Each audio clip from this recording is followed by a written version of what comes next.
Hallelujah, praise the Lord, जय मसीह के आप सभी को। तो आशा रखता हूँ कि आप अच्छे होंगे, स्वस्थ होंगे और प्रभु में आगे बढ़ रहे होंगे। तो आज एक अद्भुत गवाही लेकर आया हूँ जो कि एक काली माता के पुजारी की है। ये सब भोग चढ़ाते थे, उनकी पूजा पाठ करते थे और बलि भी चढ़ाते, ये सब करते थे। लेकिन जब इन्होंने प्रभु यीशु मसीह को जाना, सत्य परमेश्वर को जाना, तो ये सब उन्होंने छोड़ दिया और अब ये प्रभु यीशु मसीह के पीछे है, चलते हैं, उनकी आज्ञाओं को मानते हैं और उनका जीवन प्रभु यीशु मसीह ने बदल दिया। तो आइए इस अद्भुत गवाही को हम देखते हैं, क्योंकि मनुष्य का सत्य को जानना बहुत जरूरी है। अगर वो सत्य को नहीं जानेगा तो इधर उधर वो भटकता रहेगा। इसीलिए मार्ग, सत्य और जीवन सिर्फ और सिर्फ प्रभु यीशु मसीह है। प्रभु का वचन कहता है कि तुम सत्य को जानोगे तो सत्य आपको स्वतंत्र करेगा। तो आइए इस अद्भुत गवाही को देखते हैं। और ऐसी गवाहियां देखने के लिए मेरे चैनल को सब्सक्राइब जरूर कर लें और इसका ओरिजिनल लिंक मैं डिस्क्रिप्शन में दे दूंगा, तो आप वहां से भी चेक इन कर सकते हो। तो चलो चलते हैं और बिना किसी देर करते हुए इस अद्भुत गवाही को देखते हैं।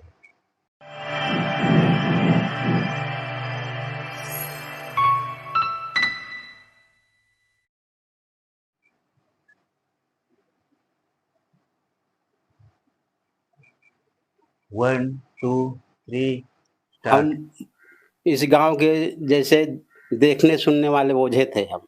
ओ मतलब आप एक तांत्रिक थे। हाँ, झाड़ फूक करते थे, पूजा पाठ चढ़ाते थे काली दुर्गा को जैसे। और मतलब लोग आता था झड़वाने के लिए। हाँ हाँ, झाड़ते फूकते थे, किसी के घर भी जाते थे, झाड़ते थे। तो फिर आपके पत्तों को क्या हुआ? तो हमारे पतो इसी शैतानी रूप में बीमार पड़ गई। जी, फिर तो हम लोग 2-3 आदमी मिल करके उसको झाड़ते फूकते थे, सही नहीं हुआ। रात भर हम परेशान, प्रभु को नहीं जानते थे। कुछ दूसरा आदमी कहते थे तो हम गुस्सा भी होते थे। अब उसी टाइम से हम लोग यीशु जी को मानते। तो उसी समय से जो आप प्रभु को मानने लगे। और तो जो तांत्रिक काम तो सब छोड़ जय मसीह के, जय मसीह के। जय मसीह की। प्रभु आप सबको आशीष दे। और मैं सुशील ब्रदर आप सबके बीच में एक बहुत ही खास वीडियो लेकर आया हूं। और हमारे बीच में एक चाचा हैं और जिनका नाम है केशोराम। और ये जो है कि 2015 में प्रभु यीशु मसीह में आए थे। और क्यों आए थे प्रभु में, आज हम लोग इस वीडियो में देखने वाले हैं। और प्रभु यीशु मसीह क्या इनके जीवन में किया, ये भी हम लोग देखने वाले हैं। क्योंकि प्रभु को नहीं जानते थे, नहीं मानते थे, लेकिन इनके जीवन में क्या हुआ कि जानने भी लगे और मानने भी लगे। सबसे पहले हम आपका स्वागत करते हैं, नाम बताइए। हमारा नाम केशोराम है जी। तो क्या हुआ था आपके जीवन में? हाँ, हम इस गांव के जैसे देखने सुनने वाले बोझे थे हम। ओ मतलब आप एक तांत्रिक थे। हाँ जी। इस गांव में पूजा पाठ चढ़ाते थे। जी। इसके अलावा हमारे बहू बीमार हो गई। बहू बीमार हो गई। एक मिनट पहले, आप तांत्रिक थे। हाँ। तो तांत्रिक लोग क्या करता था? किसी को झाड़ फूक करते थे, पूजा पाठ चढ़ाते थे काली दुर्गा को जैसे। मतलब इस गांव का मतलब जितने भी जो है देखभाल आप करते थे। हाँ। जी। और मतलब लोग आता था झड़वाने के लिए। हाँ हाँ, झाड़ते फूकते थे, किसी के घर भी जाते थे, झाड़ते थे। तो फिर आपके पत्तों को क्या हुआ? तो हमारे पतो इसी शैतानी रूप में बीमार पड़ गई। आपके पतो? हाँ जी। फिर तो हम लोग 2-3 आदमी मिल करके उसको झाड़ते फूकते थे, सही नहीं हुआ। रात भर हम परेशान थे। 2 लोग 3 लोग? हाँ, हमारे अलावा 2-2 3-3 आदमी और थे। मगर वो सही नहीं हुआ। हमारी बेटी भदार रहती थी, शादी किए हैं, वो आई थी। वो प्रभु यीशु मसीह में पहले से वो थी, साल भर पहले से। आपको मालूम था ये बात? हाँ, हमको मालूम था कि हमारी बेटी इसमें है। तो हमको बोली कि पापा से एक काम छोड़ दो। जी। बेटी बोली। आपको कैसा लगा? तो हम थोड़ा महसूस किए कि नहीं, हम इतना झाड़ फूक करते हैं फिर छोड़ देंगे। मगर सवेरे हो हमारा दिमाग यीशु जी में आ गया। हम बोले अपनी लड़की। कैसे मतलब? क्योंकि आप तो मानते थे ही नहीं, कैसे आ गया एक भाई? हमारे दिमाग में घुस गया कि हम ये काम छोड़ दे। जब हमारे देखने से हमारे परिवार सही नहीं है तो दूसरे को देख कर हम क्या करेंगे। जी। हम अपनी बेटी को बात में मान गए। आ गए। जा करके नोनिया डेरा सुबरे संडे था, वहां जा करके अपने चर्च में जा करके हम शामिल हो गए, प्रभु यीशु जी में आ गए। हम वहां भी बोले कि हम लोग मैंने झाड़ फूक करते थे तो बोले सर जी कि ठीक है आप हमारे में आ जाइए, आप बिल्कुल छोड़ दीजिए झाड़ फूक का काम। हम उसी टाइम त्याग पत्र दे दिए सब। झाड़ फूक वाला काम हाँ, झाड़ फूक वाला, दारू पीना सब उसी टाइम छोड़ दिए, उसी टाइम। फिर उसके बाद हमारा बहू का जो बाल बच्चा नहीं होता था तो बड़ा दिन को गए हम, उसी साल बड़ा दिन को गए तो हम लोग अपनी बहू के लिए प्रार्थना किया। तो सर जी हमारे कहे कि ठीक है अगले बार आप अपने नाती पोते को लेकर के आइएगा। पास्टर जी वहाँ के हाँ बोले जी। तो दूसरा साल सही में हमारी पोती हुई। हम लोग जाकर वहाँ फिर बहुत धूमधाम से बड़ा दिन मनाए, अपना घर भी मनाते हैं। अब उसी टाइम से हम लोग यीशु जी को मानते हैं। तो उसी समय से जो आप प्रभु को मानने लगे और तो जो तांत्रिक काम तो सब छोड़ दिए, सब कुछ छोड़ दिए, सब छोड़ दिए। किसी पूछिए किसी से।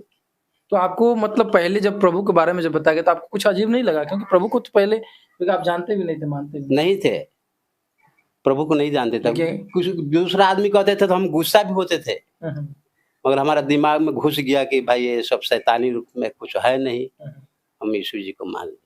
जी। तो अभी उन लोगों को नहीं बताते हैं जो 3-4 लोग हो जाएगी ओझा लोग आकर आपके साथ में जो झाड़ते फूकते, सबको बोलते हैं, कितने आदमी को मिला दिए, कितने आदमी को सलाह देते हैं कि भाई ये काम छोड़ दो, जाकर के कहीं भी मिल जाए, हमारे साथ नहीं रहो मगर दूसरे साथ में कहीं जाकर के मिल लो। तो सब आदमी बातें में हमारे सब मिले हैं, जहाँ तहाँ जा जाकर। कुछ लोगों में ओझा लोग आए कि नहीं आए? आ गए। एक बात बताइए, लोग यहाँ पे ये भी बोलता है कि वहाँ पे तुझे की लालच दिया जाता है, कैसे हुआ? नहीं, लालच कोई लालच नहीं दिया जाता भाई, बोल रहा है नहीं, लोगों का जीवन बदलता है। गलत बात आपको नहीं, नहीं, हम लोग भी जाकर के अपने दान देते हैं। हम लोग कुछ हमको मिलता नहीं, आप लोग खुद देते हो? हम खुद देते हैं। बड़ा दिन को साड़ी ले जाते हैं, किसी गरीब आदमी को देते हैं। आप बिल्कुल सही है, अभी कोई दिक्कत नहीं है। अभी आपके द्वारा कितने लोग? हमारे द्वारा तो बहुत, हमारा भाई आ गया, हमारा चाचा का लड़का आ गया, गांव में कितने बहुत लोग आ गए हमारे साथ में। तो बहुत सारे लोग आज भी बीमार हैं, बहुत सारे लोग आज भी परेशान हैं, तो उन लोगों को आप क्या कहेंगे? 2 शब्द बताएं। हम तो जाकर यही बोलते हैं कि भाई सब प्रभु जी में मिलो, हम लोग मिलकर उसका घर भी जाकर प्रार्थना करते हैं हम लोग, तो ठीक हो जाता है। ठीक हो जाता है। चलिए बहुत बहुत धन्यवाद। तो यहाँ पे देख सकते हैं कैसे हमारे बीच में चाचा बता रहे हैं कि पहले एक तांत्रिक थे और लोगों को जो एक झाड़ फूक करते थे, लेकिन जब इनके घर में कोई बीमार पड़ा तो उसको ठीक नहीं कर पाए। लेकिन इनके जब बेटी बताई तो इनको सोचने पे मजबूर हो गए कि भाई हम अपने बेटी को, अपने पतों को ही ठीक नहीं कर पा रहे हैं, और जो बेटी बता रही एक बार क्यों नहीं उसके ऊपर मानकर उनको विश्वास करके देखा जाए। और सचमुच विश्वास की और आज देखिए प्रभु यीशु मसीह के जीवन को बदल दिया और आज बिल्कुल आज सही रास्ते पे हैं। और ये बता रहे हैं कि हम वहां जाकर वो सारे गलत कार्य वो छोड़ दिए और आज प्रभु यीशु मसीह विश्वास करके आज चल रहे हैं और बिल्कुल ठीक है। और इतना ही तक नहीं, इनके भाई भी प्रभु में आ गए और इनके द्वारा बहुत सारे लोग प्रभु में आ गए। मेरे प्रिय, आप लोग क्या सोचते हैं? आप लोग अपना राय कमेंट बॉक्स में लिखिएगा। फिर मिलते हैं एक नए वीडियो में, तब तक आप सबको जय मसीह। प्रभु की इस सेवकाई के लिए अपना बीज गूगल पे, फोन पे, अकाउंट के द्वारा। तो देखा आपने किस तरह से इनका जीवन प्रभु यीशु मसीह ने बदल दिया। इनकी बेटी जो बीमार थी, उन्होंने सब कुछ किया, झाड़ फूंक किया, ये पूजा पाठ किया, सब कुछ किया, लेकिन उनकी बेटी को ठीक नहीं कर पाए। उनके बाद में उनकी दूसरी जो बेटी है, उन्होंने जब प्रभु यीशु मसीह के बारे में बताया तो ये उनका हृदय परिवर्तन हुआ। उनके बाद में प्रभु यीशु मसीह को अपना जीवन सौंपा और वो ठीक हो गई। तो जब तक आप सत्य को नहीं जानते तब तक इधर उधर भटकते रहते हैं, और जब आप सत्य को जान लेते हैं उसके बाद में इन सब से बीमारियों से, मुसीबतों से और सब तरह की परेशानियों से आप छूट जाते हैं। क्योंकि प्रभु यीशु मसीह ने इसीलिए अपना बलिदान दिया है क्रूस के ऊपर। जो उन्होंने बलिदान दिया है हमारे लिए, हमारे पापों लिए, हमारे अपराध के लिए ही उन्होंने अपना बलिदान क्रूस के ऊपर दे दिया। हमारा सब कुछ जो भी पाप था, गुनाह थे, हमने जो कुछ भी किया उन्होंने अपने सिर के ऊपर ले लिया, अपने ऊपर ले लिया, और वो खुद बलिदान हो गए। ऐसे ही वो बलिदान नहीं हो गए, लेकिन हमारे पाप के लिए वो बलिदान हो गए। और जब हम उनके बलिदान के ऊपर विश्वास करते हैं, उनके ऊपर विश्वास करते हैं, तो हम इन सब परेशानियों और सब बंधनों से हम छूट जाते हैं और हमें एक नया जीवन मिलता है, नया एक आशा मिलती है और हमारे सब गुनाह वो प्रभु यीशु मसीह ले लेते हैं। तो जब तक आप स्वतंत्र सत्य को नहीं जानते तब तक आप इधर उधर भटकते रहेंगे।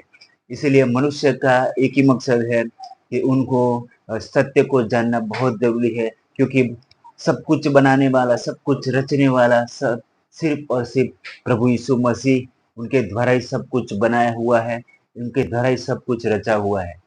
तो आप सत्य को जानो, तब आपको सत्य स्वतंत्र करेगा। तो आशा रखता हूँ कि आपको इस गवाही से प्रेरणा मिली होगी और आपका विश्वास भी बड़ा होगा। तो मिलते हैं नेक्स्ट अद्भुत गवाही के साथ। तब तक के लिए अपना और अपने परिवार का ख्याल रखिए। God bless you. बाय।